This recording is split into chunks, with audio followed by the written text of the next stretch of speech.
কেমন আছো তুমি? প্রথমেই হ্যাপি নিউ ইয়ার তোমাকে। অনেক দিন ধরে কথা হয়নি। বাই দ্য ওয়ে, ঠান্ডা কেমন পড়েছে? আমার এখানে ঠান্ডা কিন্তু বেশ ভালোই পড়েছে।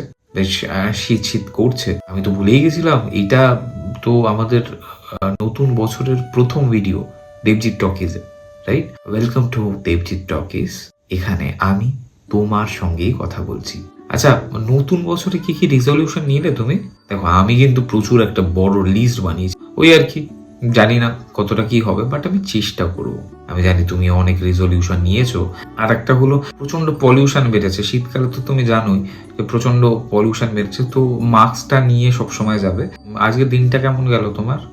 আমার তো বেশ ভালোই গেছে। শীতকালে আমার বেশ ভালোই যায়। হেক্টিক ছিল অফিসের কাজ করার পরে। আমি যখন বাড়ি আসছিলাম তখন একটা জিনিস নিয়ে ভাবছিলাম। আমি ভাবলাম যে আমি তোমার সঙ্গেও শেয়ার করি, তো তাই জন্য আমি ভাবলাম যে না, আমি আগে তোমার সঙ্গে শেয়ার করার জন্য আমি আগে বসি, আগে তোমাকে শেয়ার করি। কারণ তোমাকে না শেয়ার করলে আমার ভালো লাগে না। তো আমার এই বছরের রেজলিউশনের মধ্যে কিন্তু একটা পার্ট যে আমার গল্পগুলো তোমাকে শোনাবো। আমি বিশ্বাস রাখি যে তুমি শুনবে আমার কথাগুলো, তাই না? শুনবে তো? আমি জানি তুমি শুনবে। আমি একটি জিনিস ভাবছিলাম, কি জানো? সেটা হলো যে আমরা কত কিছু প্ল্যান করি, কত কিছু আমাদের স্বপ্ন থাকে, বাট ডেস্টিনি আমাদের কোথাও অন্য একটা জায়গায় নিয়ে যায়। সময় জিনিসটা হলো এমন একটা জিনিস, সময়ের ওপরে কেউ নেই। মানে কালকে কি হবে সেটা তুমিও জানো না, আমিও জানি না, বাট আমরা চেষ্টা করে যাই। আমরা এইটুকুনি ভাবি যে কালকের দিনটা বেশ ভালোভাবে কাটাবো, নিজের ওপর বিশ্বাস আরো বাড়াবো। আমি কি ভেবেছিলাম আর কি হলাম। আমি প্রথম যখন আমি ছোট ছিলাম তখন ভেবেছিলাম যে আমি ডাক্তার হব। তারপর আর একটু বড় হওয়ার পরে আমি ভাবলাম যে আর যে হব। এখন তো রেডিওর যুগটা চলে গেছে না, এখন রেডিও কে শোনে এখন? বাট একটা সময় রেডিওর কিন্তু যুগ ছিল। একটা সময় কত বড় বড় আর যেটা থাকতো বলতো, তাই যাদের কথা শোনার জন্য আমরা বসে থাকতাম। আমি যখন প্রথমে ভেবেছিলাম যে একটি চ্যানেল করব, তুমি যখন ভিডিওটা দেখবে তখন হয়তো তুমি একাই থাকবে। তো একটি মানুষটা হলো সেই তুমি। একটি মানুষটা মানে এটা না যে আমি 100টা মানুষকে শোনাবো। তুমি আমার ভিডিওটা দেখছো, তুমি শুনবে। আমার ভিডিওটা তুমি এখন দেখছো, তো তুমি শুনবে। তো একটি মানুষ হলো তুমি। তো এটাই তো, এরকম ভাবেই আমার শুরু হয় দেবজিৎ টকিজ। একটি এপিসোড বলতে পারো, একটি সিজন বলতে পারো, যেখানে আমি তোমার সঙ্গেই কথা বলছি। এবং আমি চাই যে এই সিজনটা থাকুক এবং এই এপিসোডগুলো চলতেই থাকুক, যেখানে আমি আমার কথা তোমাকে বলবো। কি এক্সাইটিং লাগে জানো তো, যখন আমি কথা বলি তোমার সঙ্গে। আমি তো স্ক্রিপ্ট করে কথা বলি না। আমি আমার মনে যেটা হয় সেটাই আমি তোমাকে বলছি। এখন আমার মাথার মধ্যে যেটা আসছে, মনের মধ্যে যেটা আসছে, আমি কিন্তু সেই কথাটাই বলছি। আমি কিন্তু একটু বাড়িয়ে গুছিয়ে কিচ্ছু বলছি না। আমি গুছিয়ে কথা বলতে হয়তো পারি না, বাট আমার মনে যেগুলো চলছে সেগুলোই কথা বলছি। আমি যেটা বলছিলাম শোনো না, সেটা হলো যে এই যে ডেস্টিনি, এই ডেস্টিনির কথা বলছিলাম আমি। তো এই ডেস্টিনিটা কি? এই ডেস্টিনিটা হলো আমি যেটা চেয়েছিলাম সেটা তো আমি পাইনি। জীবনে যদি স্ট্রাগলই না থাকে তাহলে কিসের লাইফ? তুমি কোনো কিছু একটা স্বপ্ন দেখছো বা সেটাকে ম্যানিফেস্ট করছো, সেই ম্যানিফেস্ট করতে করতে করতে করতে একটা তো সময় লাগে, এবং সেই সময়ের পরে একটা জায়গায় তুমি যখন সেটা পাও, সেটা কত খুশি হয় বলো তো? ঠিক তেমন আমরাও জীবনে প্রচুর স্বপ্ন দেখি। হয়তো তুমি চেয়েছিলে একটি মার্সিডিজ গাড়ি, যখন কিনলে একটি অডি গাড়ি। আমাদের স্বপ্ন দেখার দিশাগুলো পাল্টায়, স্বপ্নের প্লটগুলো পাল্টে যায়, কিন্তু স্বপ্নের কনটেক্সটটা একই থাকে। ঠিক তেমন ডেস্টিনি। ডেস্টিনি হলো এমন একটা জিনিস যে তুমি এই জিনিসটাকে সরিয়ে বা কাটিয়ে বা অ্যাভয়েড করে তুমি যেতে পারবে না। আমি একটা গল্প বলি। আমি যখন ইঞ্জিনিয়ারিং পড়তাম, আমার যারা ক্লাসমেটস ছিল তারা কেউ এক্সপেক্টই করেনি আমি চাকরি করব। আমি নিজেই এক্সপেক্ট করিনি আমি চাকরি করব, কারণ আমি একটি অন্য সেক্টরের সঙ্গে যুক্ত ছিলাম। হ্যাঁ, আমি স্টোরি টেলিং থেকে শুরু করে আমি কালচারস এসব নিয়ে বেশ ভালো লাগতো এই জিনিসগুলো নিয়ে, এবং আমার প্রফেসররাও এক্সপেক্ট করেনি যে আমি চাকরি করব। একদিন কি মনে হলো, আমাদের তো ইন্টারভিউ হতো, আমাদের ক্যাম্পাসিং হতো। তো ওই ক্যাম্পাসিংয়ে একদিন একটা হোয়াটসঅ্যাপে একটা মেসেজ পেলাম যে এরকম একটা ক্যাম্পাসিং হচ্ছে। তো আমার আউট অফ নোওয়্যার গিয়ে আমি মনে করলাম যাই একবার ক্যাম্পাসিংয়ে বসেই আসি। আমি একটাও ক্যাম্পাসিংয়ে বললাম না, তো আমি অত পড়তামও না। আমি তো জানি আমাকে কি করতে হবে। সো আমি ওই পথেই এগোচ্ছিলাম। আশ্চর্যভাবে এটাই যে আমার ফার্স্ট ক্যাম্পাসিং, ফার্স্ট ইন্টারভিউতে বসা এবং আমার চাকরি পেয়ে যাওয়া। ভগবান তোমার জন্য ওপরে অন্য কিছুই একটা গল্প লিখে রেখেছে, সেই গল্পটা কিন্তু সাসপেন্সের থেকে কম না। এই গল্পটা ভগবানই জানে এবং ভগবান আস্তে আস্তে তোমাকে স্ক্রিপ্টগুলো দেবে। তো বিশ্বাস রাখো ওপরওয়ালার ওপরে, সে আস্তে আস্তে তোমার কাছে স্ক্রিপ্টগুলো উদ্ঘাটন করবে এবং তোমাকে প্রচুর কো অ্যাক্টার্স, ভিলেন, প্রচুর মানুষের সামনে তোমাকে তোমার যে অ্যাক্টিং স্কিলস, তোমার যে অভিনয়ের সত্তাটা তোমাকে দেখতে হবে। Life is a stage. আমার কাছে জীবন মানে স্টেজ।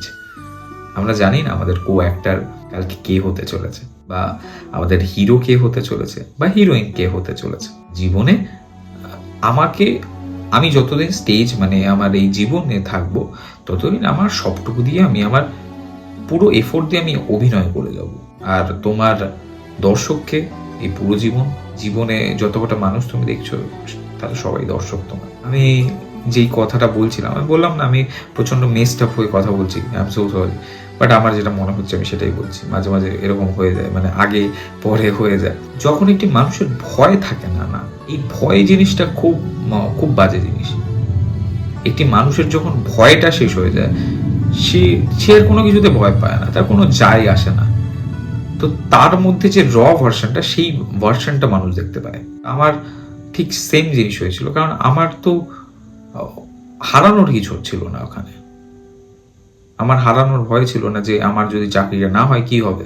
আমি জানতাম যে হবে না, জানি না, বসে যাই। আমার কাছে সেই কনফিডেন্সটা ছিল, যেই কনফিডেন্সটা আর বন্ধু মহলে ছিল না। কারণ ওদের কাছে একটাই, যদি না হয় চাকরিটা তাহলে কি হবে। আমার কাছে তো ওটা ছিল না। আমার কাছে হারানোর ভয়ই নেই। আমি হারানোর ভয় আমার ছোটবেলা থেকে নেই।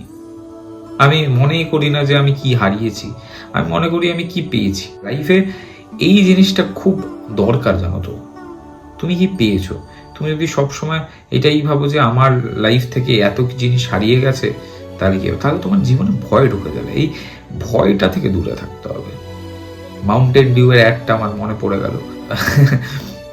তুমি হাসছো, রাইট? মানে মাউন্টেন ডিউ এর ওই ডায়লগটার কথা বলছি আমি। এন্ড পয়েন্ট কি হবে? নয় হবে না, কি হবে? কি হয়ে গেল? অন্য কিছু হবে। আমি চাকরি পাই যথারীতি, এবং প্রফেশনালি আমি যেটা নিয়ে পড়াশোনা করেছিলাম সেইটা নিয়েই আমি চাকরি পাই। বিশেষ করে আমি কিচ্ছু বুঝতাম না প্রথম চাকরিটা আমি কি করছি, কেন করছি। আস্তে আস্তে না, সময়ের সাথে সাথে আমি কাজের মধ্যে এতটা ঢুকলাম, অফিসের কাজ, এটা আমি আমার নিজের প্যাশনটাকেই ভুলে যেতে লাগলাম। আমি আমার কাজটাকে এতটাই প্রায়োরিটি দিতে শুরু করলাম যে আমার নিজের ভালো লাগাগুলোকে ভুলতাম। রাতের বেলা আসছি, যাচ্ছি, ঘুমিয়ে পড়ছি। এরকম ভাবেই চললো আমার 5 বছর। তারপরে আমি আরেকটি চাকরি পাই, আরেকটি অফিসে চাকরি পাই, সেখানেও কাজ করতাম এবং এখনো করছি। আমি চাকরিই করছি। এবং ডেস্টিনি দেখো, আমি যেই ছেলেটি কোনোদিনও ভাবেইনি সে চাকরি করবে, হয়তো ভালো কোথাও গিয়ে লাগতো না তখন, বলছি এখন ঠিক আছে, আমি এখনো চাকরি করছি। I really love my work, আমি যেটাই করছি। এবং আমি চাকরি করতে করতে একটাই জিনিস আমি বুঝলাম, যেটা অনেক পরে আমি বুঝলাম, যে আমি আমার নিজের প্যাশনসগুলো হারিয়ে ফেলছি। এই যেমন আমি তোমার সঙ্গে কথা বলতে ভালোবাসি, এটা আমার কাছে একটা প্যাশন। তোমার সঙ্গে কথা বলাটাও আমি প্যাশনেটলি করি, আমার ভালো লাগছে তাই জন্য করি। আমি এই জিনিসটাকে ভালোবাসছি তাই জন্য করছি। প্যাশনসগুলো হারিয়ে ফেললে আর জীবনটা কি থাকবে? আমাদের জীবনের প্রত্যেকটি মানুষের একটি এক্সপায়ারি ডেট থাকে, আমরা জানি না।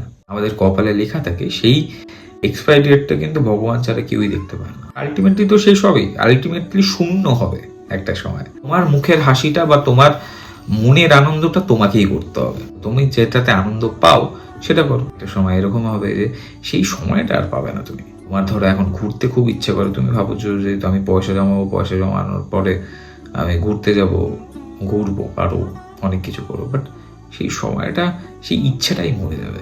জীবন হলো এমন একটি জিনিস যে যখন যেটা ইচ্ছা করছে সেটা করে নাও। কেউ জানে না কালকে কি হবে, কাল হোক না হোক। জীবন এরকমই, ডেস্টিনি তোমাকে যেখানে নিয়ে যাবে সেটা ভালোর জন্যই নিয়ে যাবে। সবকিছুর একটি প্রপার টাইম থাকে, জানো তো। There is some time. প্রত্যেকটি জিনিসের টাইম আছে, সবকিছু সময়ের সঙ্গে সঙ্গে হবে। তুমি সেটার পেছনে লেগে থাকো, চেষ্টা করো, তাহলে হবেই। প্রত্যেকদিন আস্তে আস্তে করে এগো, একদিনে কিচ্ছু হয় না। আমি এটাই মনে করি যে তোমার যদি ইচ্ছা থাকে এবং তোমার যদি সেই ইচ্ছাটা না মরে, তাহলে তোমার সেই জিনিসটা হবে, তুমি যদি চাও সেই জিনিসটাকে জীবনে। আমি তোমাকে একটা জিনিস জিজ্ঞেস করি, তোমার জীবনে এরকম কিছু হয়েছে? ধরো তুমি জানো, প্রথমত আমাদের মানুষের একটা জিনিস আছে, একটা খুব বাজে জিনিস আছে, কি বলতো? সেটা হলো, ধরো তুমি জানো তুমি ভুল করেছো, কোনো একটি কাজ, বাজে কাজ করেছো, কোনো মানুষকে ঠকিয়েছো, হয়তো কোনো মানুষকে হয়তো কষ্ট দিয়েছো, তুমি জানো তুমি একটা ভুল করেছো, এবং তোমাকে যখন অন্যেরা জিজ্ঞেস করেছে যে তুই এটা ভুল করেছিস, তুই তো ভুল এই জায়গাটা, তুমি প্রাউডলি প্রিটেন্ড করবে না আমি তো ভুল না, আমি আমার জায়গা ঠিক।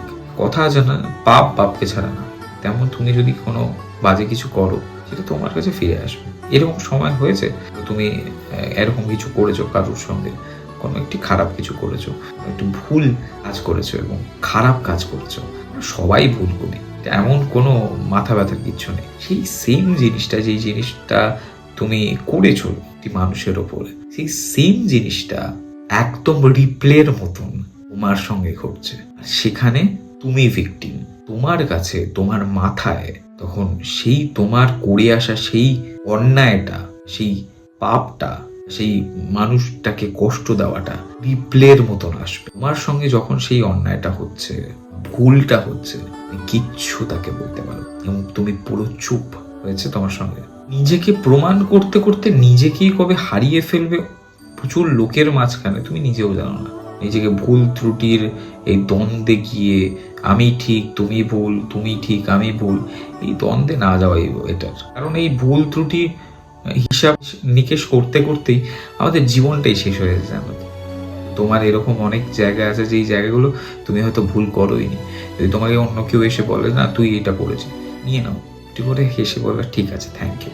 তার মনে রিয়েলাইজেশন একদিন না একদিন হবে যে এই সময় এই মানুষটিকে বলেছিলাম, ভুল বলেছিলাম। সেলফ রিয়েলাইজেশন জিনিসটা না খুব দরকার আমাদের লাইফে। ডেস্টিনি এটাই, যে ডেস্টিনি ধরো আজকে তুমি ভাবছো আমি তো একে মেরে দিলাম, আমি আমার ভুল কাজটা করে আমি তো সাইড হয়ে গেলাম। ডেস্টিনি হলো এমন একটা জিনিস না, সময় পাল্টায় সবার।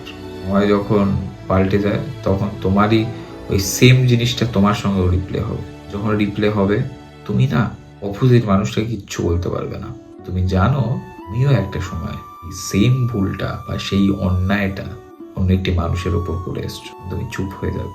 लाइफ स्टेज, जिंदगी एक स्टेज है यार, जी लो थोड़ा सा।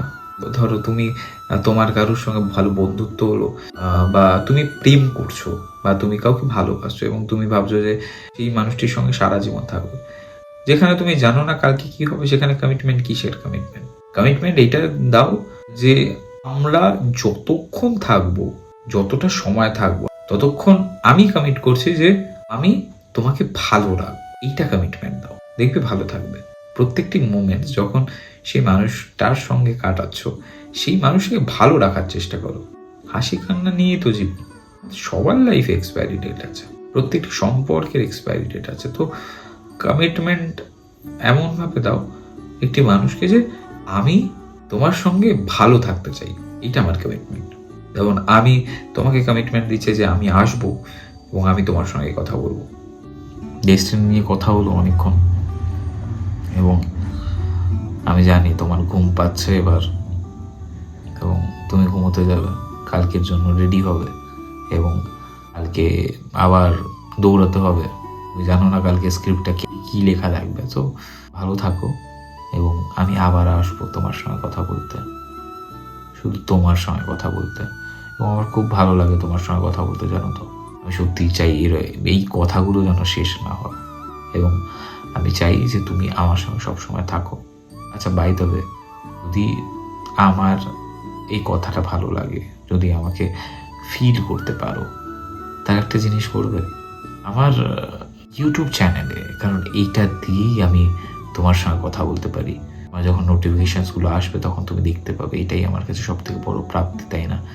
তো আমি কল করলে যাতে তুমি রিসিভ করতে পারো, ঠিক তেমন আমার ইউটিউবের একটা বেল আইকন আছে, একটু ট্যাপ করে দিলে আমি যখন দেবজিৎ টকিজে নোটিফিকেশান পাঠাবো তখন তুমি চট করে দেখে নেবে।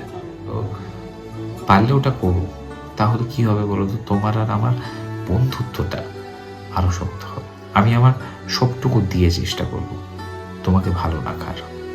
এবং এই কন্টেন্টটা বা এই দেবজিৎ টকিজ তো চলবে, এটা আমার একটা সিজনের মধ্যে পড়ে এবং এটি একটি এপিসোড, যেই এপিসোডে আমি ভালো থাকি এবং আমি তোমাকে ভালো রাখতে পারি, আমি আমার মনের সব কথা বলতে পারি তোমার সঙ্গে। তো আরও অনেক কিছু আনার চেষ্টা করব তোমাকে ভালো রাখার জন্য। তো সেটার জন্য তুমি যদি ভালো থাকতে চাও আমার সঙ্গে, যদি আমার সঙ্গে থাকতে চাও, তাহলে সাবস্ক্রাইব করে দিও না, ভালো লাগবে তাহলে। আর নিজের খেয়াল রেখো, আমি এইটুকুনি বিশ্বাস রাখি যে তুমি ভালো আছো এবং মনের দিক দিয়ে ভালো থাকো এবং শরীরের দিক দিয়ে ভালো থাকো, সবাইকে নিয়ে ভালো থাকো আর আমার সঙ্গে থাকো, এটাই আমার কাছে চাহিদা, আর কিচ্ছু না। আজকের জন্য এতটাই, এবং আবার আসবো খুব তাড়াতাড়ি তোমার সঙ্গে কথা বলতে, এবং খুব তাড়াতাড়ি দেখা হচ্ছে আবার একটি নতুন এপিসোডে। চলো টাটা, আজকের জন্য গুড নাইট, ভালো থেকো, সুস্থ থেকো এবং আমার সঙ্গে থেকো। চলো টাটা, গুড নাইট।